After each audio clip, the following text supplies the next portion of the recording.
उत्तर प्रदेश के समान्य के बारे में। ये वीडियो श्रृंखला तब तक जारी रहेगी जब तक कि आपका यूपी पीसीएस का एग्ज़ाम कंडक्ट नहीं हो जाता। ओके, तो अगर आप यूपीएससी या फिर यूपी पीसीएस या फिर अन्य स्टेट की तैयारी कर रहे हो स्टेट एग्ज़ाम की, तो हमारा चैनल सब्सक्राइब कर सकते हैं। और ये वीडियो श्रृंखला आपको यूपी पीसीएस के साथ साथ बीईओ, यूपी बीएड, लेखपाल आदि भर्ती परीक्षाओं में बहुत ज़्यादा उपयोगी साबित हो सकती है। ओके, आज हम पढ़ेंगे उत्तर प्रदेश के ज्योग्राफिकल के बारे में, उसके अलावा पढ़ेंगे उत्तर प्रदेश की जनगणना और कुछ अन्य पॉइंट। तो चलिए वीडियो स्टार्ट करते हैं। सबसे पहले मैं आपको बता दूं, उत्तर प्रदेश क्षेत्रफल की दृष्टि से भारत में चौथा स्थान रखता है। उत्तर प्रदेश नॉर्थ में स्थित है भारत के। ओके, इंडिया के नॉर्थ में स्थित है, जबकि उत्तर प्रदेश के उत्तर में हिमालय स्थित है और दक्षिण में विंध्य का मैदान स्थित है। उत्तर प्रदेश का निर्माण कैसे हुआ? उत्तर प्रदेश का निर्माण हुआ था जब हिमालय से निकलने वाली गंगा और उसकी सहायक नदियों से जो मिट्टी आई थी उसी से उत्तर प्रदेश के मैदानों का निर्माण हुआ। इसीलिए ये मैदान बहुत ज़्यादा उपजाऊ पाए जाते हैं। अधिकतर इन मैदानों में भाबर मिट्टी पाई जाती है, जिसे हम पुरानी जलोढ़ मिट्टी बोलते हैं। ओके, भाबर मिट्टी को पुरानी जलोढ़ मिट्टी बोलते हैं। बढ़ते हैं आगे यहाँ पर। ओके, जब ये नदियाँ हिमालय से निकलती हैं तो ये जाती जाती जब विलुप्त होती हैं, यानी कि जब यहाँ पर गिरती हैं बंगाल की खाड़ी में, उससे पहले उत्तर प्रदेश में कई जगह पर ये दलदली स्थान का निर्माण कर देती हैं। और इन दलदली स्थानों में एक घास पाई जाती है जिसे हम एलिफेंट घास बोलते हैं। ओके, जो हमारा उत्तर प्रदेश के नेपाल से सटा हुआ इलाका है उसे हम तराई क्षेत्र बोलते हैं। उत्तर प्रदेश में ऑलमोस्ट 32 बड़ी नदियाँ पाई जाती हैं। ओके, 32 लार्जेस्ट रिवर पाई जाती हैं उत्तर प्रदेश में। इसके अलावा अगला पॉइंट, उत्तर प्रदेश का क्षेत्रफल 2,43,290 स्क्वायर किलोमीटर है। ये क्षेत्रफल लगभग बराबर है आपके यूनाइटेड किंगडम का। ओके, दोनों का क्षेत्रफल लगभग सेम ही है। और यहाँ पर क्लाइमेट कैसा है? सब ट्रॉपिकल क्लाइमेट, यानी उष्णकटिबंधीय जलवायु है। और यहाँ पर चारों मौसम पाए जाते हैं, जाड़ा, गर्मी, बरसात और वसंत, चारों सीजन पाए जाते हैं उत्तर प्रदेश में। बढ़ते हैं आगे, जनगणना के बारे में पढ़ेंगे। देखिए, जनगणना सबसे पहला पॉइंट, वही पॉइंट मैं यहाँ पर ले रहा हूँ जो कि किसी न किसी एग्ज़ाम में आए हैं, उनके अलावा मैं अन्य पॉइंट को इंक्लूड नहीं कर रहा हूँ। 2001 से 11 के दौरान दशकीय व वार्षिक वृद्धि दर जनसंख्या की। दशकीय वृद्धि दर किसे कहते हैं? जो एक दशक में यानी 10 सालों में वृद्धि होती है उसे हम दशकीय वृद्धि दर कहते हैं, और जो एक वर्ष में वृद्धि होती है उसे वार्षिक वृद्धि दर बोलते हैं। तो 2001 से 11 के दौरान दशकीय व वार्षिक वृद्धि दर कितनी थी? तो दशकीय थी 20.23% और वार्षिक थी 1.85%। ओके, इन पॉइंट को आप लिख लीजिएगा। हालांकि एग्ज़ाम कंडक्ट होने से कुछ दिन पहले मैं सारी वीडियो की कंपाइलेशन आपको पीडीएफ में प्रोवाइड करवा दूंगा अगर आप हमारे चैनल पर बने रहते हैं। उसके अलावा अगला पॉइंट, 2001 से 11 के दौरान दशकीय वृद्धि दर में गिरावट कितनी थी?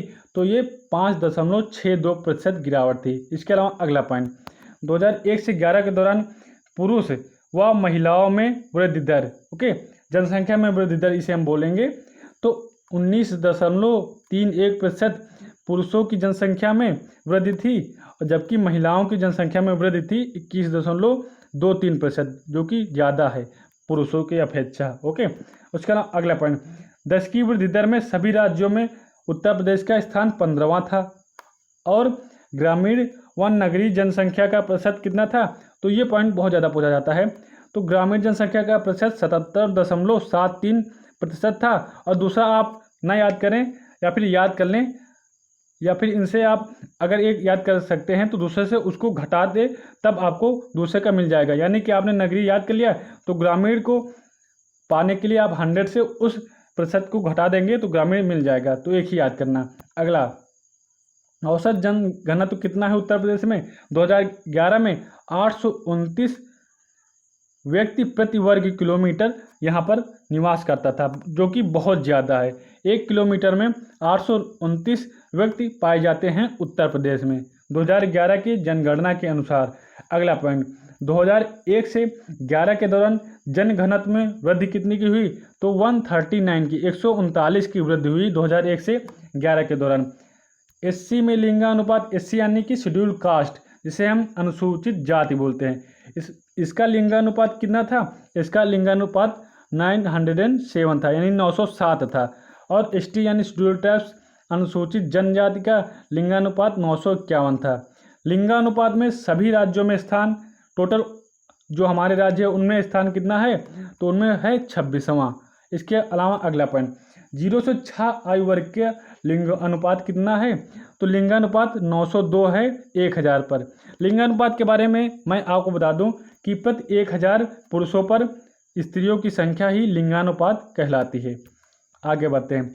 औसत साक्षरता दर, ये बहुत ज़्यादा पूछा जाता है ये टॉपिक, तो इसे आप लिख लीजिएगा। औसत साक्षरता दर 67.72% थी उत्तर प्रदेश की औसत साक्षरता 2011 के जनगणना के अनुसार। पुरुष व महिला साक्षरता कितनी थी, तो पुरुषों की साक्षरता थी 77.3% और महिलाओं की साक्षरता 57.2%। इसके अलावा अगला पॉइंट, साक्षरता में सभी राज्यों में स्थान सबसे निचला था, 29वां इस प्लेस था उत्तर प्रदेश का।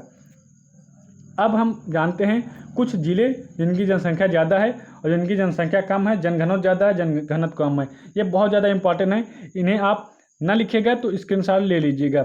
सर्वाधिक जनसंख्या वाले जिला कौन कौन से हैं? सबसे पहले तो इलाहाबाद हो गया जो टॉप पर बैठता है, दूसरा है मुरादाबाद और तीसरा है गाजियाबाद। ये घटते क्रम में है, यानी कि सबसे पहले गाजियाबाद है, इलाहाबाद है, तो मुरादाबाद है और लास्ट में गाजियाबाद है। ये सर्वाधिक जनसंख्या वाले जिले हो गए तीनों जिले। सबसे कम जनसंख्या वाले जिले महोबा, चित्रकूट और हमीरपुर, ये तीनों जिले सबसे कम जनसंख्या वाले हो गए। सर्वाधिक जनघनत्व वाले जिले कौन कौन से हैं, जिनमें जनघनत्व बहुत ज़्यादा पाया जाता है, यानी प्रति 1000 व्यक्ति पर जिनमें सर्वाधिक जनघनत्व पाया जाता है, तो वो कौन कौन से हैं? गाजियाबाद, बनारस और लखनऊ। अगला पॉइंट, सबसे कम जनघनत्व वाला जिला हो गया ललितपुर, सोनभद्र और हमीरपुर। सर्वाधिक साक्षरता वाला जिला गौतम बुद्ध नगर, क्योंकि बुद्ध का मतलब ही होता है ज्ञान की प्राप्ति, तो इसे आप इस पॉइंट से समझ सकते हैं कि बुद्ध का मतलब ही होता है ज्ञान की प्राप्ति, तो सबसे ज़्यादा जो ज्ञान की प्राप्ति कर लेगा वही साक्षर हो जाएगा। तो गौतम बुद्ध नगर टॉप पर है सर्वोच्च साक्षरता के मामले में। उसके बाद कानपुर है, उसके बाद औरैया है। कानपुर के आप इस पॉइंट से समझ सकते हैं कि आप जो कुछ पढ़ेंगे वो अपने कान से पढ़ेंगे, तो कान दूसरे नंबर पर हो गया। उसके बाद सबसे लास्ट में औरैया। सबसे कम साक्षरता वाला जिला कौन कौन से हैं? श्रावस्ती हो गया, बहराइच हो गया और बलरामपुर हो गया। एक बात मैं फिर से क्लियर कर दूं, ये जो साक्षरता थी ये पुरुष और स्त्री दोनों को मिलाकर थी, लेकिन क्योंकि महिलाओं की साक्षरता बहुत ज़्यादा पूछी जाती है तो मैंने महिलाओं के लिए भी एक स्पेशल पॉइंट लिख रखा है कि सर्वाधिक महिला साक्षरता वाले जिले कौन कौन से हैं, तो कानपुर, लखनऊ और गौतम बुद्ध नगर। ये महिलाओं के ऊपर बहुत ज़्यादा पॉइंट बनता है, पुरुषों के ऊपर उतना पॉइंट नहीं बनता जितना महिलाओं को साक्षरता के बारे में पूछते हैं। ओके, तो बढ़ते हैं आगे। सबसे कम महिला साक्षरता वाले जिले श्रावस्ती, बलरामपुर और बहराइच, ये तीनों सबसे कम महिला साक्षरता वाले जिले हैं। ओके, तो देखिए एक पॉइंट और यहाँ से क्लियर हो गया, जो सबसे कम साक्षरता वाले जिले हैं वही सबसे कम महिला साक्षरता वाले जिले भी हैं। ओके, तो उन्हें आप वहीं से लिंक करके याद कर सकते हैं। सर्वाधिक पुरुष साक्षरता वाला जिला कौन सा है? गौतम बुद्ध नगर। और सबसे कम पुरुष साक्षरता वाला जिला श्रावस्ती। गौतम बुद्ध नगर के पॉइंट मैंने पहले ही बता रखा है, श्रावस्ती। इसके अलावा सर्वाधिक लिंगानुपात वाला जिला कौन सा है? जौनपुर, आजमगढ़ और देवरिया। इन सभी जिलों में महिलाओं की संख्या पुरुषों की संख्या की अपेक्षा ज़्यादा है। उसके अलावा अगला पॉइंट, सबसे कम लिंगानुपात वाला जिला कौन सा है? गौतम बुद्ध नगर। सर्वाधिक 10 की वृद्धि दर वाला जिला गौतम बुद्ध नगर, गाजियाबाद और बहराइच। इनमें 10 की वृद्धि दर यानी 10 सालों में सर्वाधिक वृद्धि दर देखने को मिली। ओके, अगला पॉइंट, सर्वाधिक एससी यानी शेड्यूल कास्ट अनुसूचित जाति की आबादी वाला जिला है आपका सीतापुर। ओके, सबसे कम एससी यानी शेड्यूल कास्ट की आबादी वाला जिला, ये 3 पॉइंट हैं, यहाँ 3 जिले हैं। ओके, ये एग्जाम पर पूछे गए इसलिए मैंने तीनों जिलों को नाम ले रखा है यहाँ पर, बागपत, श्रावस्ती और गौतम बुद्ध नगर। सर्वाधिक एसटी यानी अनुसूचित जनजाति वाला जिला कौन सा है? सोनभद्र और बलिया।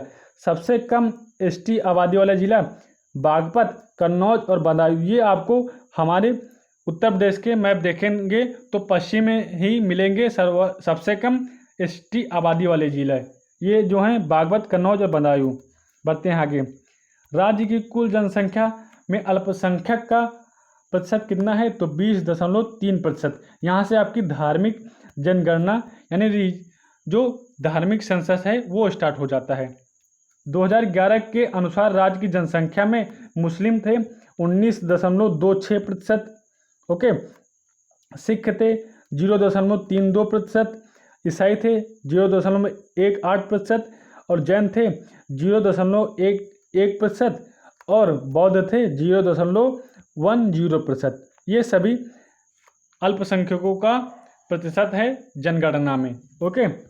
क्योंकि हिंदू बहुसंख्यक है तो उसको मैंने यहाँ पर इंक्लूड नहीं किया और वो पूछा भी नहीं जाता।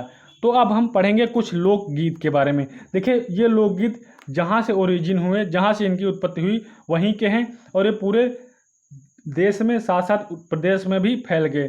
तो ये लोकगीत जैसे कि कजरी, चौलर, कराही, गारी, पूर्वी, कहरवा, सोहन, दादरा, नटका, बिरहा, झूमर, झूला, चैती, चैता, होली, दादरा, कव्वाली, सोहर, ये सभी पूर्वांचल यानी कि उत्तर प्रदेश के पूर्वी जिलों में गाए जाते हैं। इसके अलावा अगला है सोहर संस्कार गीत, नटका, कव्वाली अवध में गाया जाता है। बिरहा कहाँ पर होता है, बिरहा भी पूर्वांचल यानी पूर्वी भाग में होता है उत्तर प्रदेश के। और झूला, होरी, फाग, लंगुरिया व रसिया ये सभी ब्रज क्षेत्र में गाए जाते हैं। आल्हा कहाँ पर गाया जाता है, बुंदेलखंड में। ये लावड़ी, बहातरबील ये पश्चिमी क्षेत्र में गाया जाता है। और रागनी, ढोला, स्वांग ये सभी कौरवी क्षेत्र में यानी कि उत्तर प्रदेश के पूर्वी क्षेत्र में गाए जाते हैं। कौरवी क्षेत्र यानी कि हस्तिनापुर क्षेत्र जो हमारे मेरठ की तरफ स्थित है। बढ़ते हैं आगे, ओके। यहाँ से मैं वीडियो को समाप्त करूँगा, लेकिन आप अगर इसी तरह वीडियो पाना चाहते हैं तो प्लीज़ हमारे चैनल को सब्सक्राइब कर लेना और इस वीडियो को लगभग अपने 100 दोस्तों तक, 100 व्हाट्सएप ग्रुप तक आप शेयर कर दीजिएगा ताकि उनको भी फायदा मिल सके और वो भी यूपीपीसीएस क्लियर कर सकें, ओके।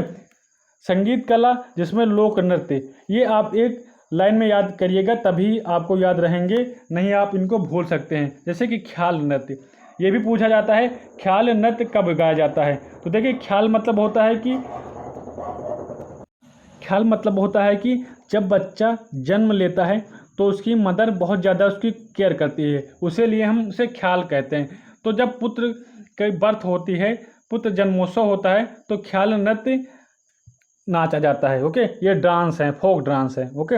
अगला पॉइंट, धुरिया नृत्य। देखिए, आपने कभी कुम्हार की जो जहाँ पर उन्होंने मिट्टी का बर्तन बनाते होंगे उसको देखा होगा, तो वो धुरी पर नाचा करता है। तो अगर धुरिया नृत्य पूछा जाए तो कुम्हारों द्वारा ही किया जाता है और ये सभी नृत्य बुंदेलखंड में होते हैं, ओके। सैरा नृत्य ये फसल काटते समय होता है। घोड़ा नृत्य ये मांगलिक अवसरों पर होता है। इसके अलावा राई या मयूर नृत्य, मयूर नृत्य से ही आप जान लेंगे कि कृष्ण जी जो थे वो अपने सर पर मयूर का पंख रखते थे। तो इसीलिए मयूर नृत्य तब होता है जब जन्माष्टमी होती है और महिलाएं करती हैं। दीप नृत्य अहिर समाज की महिलाएं दीप रखकर करती हैं। पाई डंडा नृत्य अहिर समाज करता है। इसके अलावा कार्तिक नृत्य और बरेंडी नृत्य, ओके, ये लठमार होली की तरह होता है बरेंडी नृत्य, ओके। कनारा नृत्य ये विवाहोत्सव में होता है, धोबी समाज के कनारा नृत्य।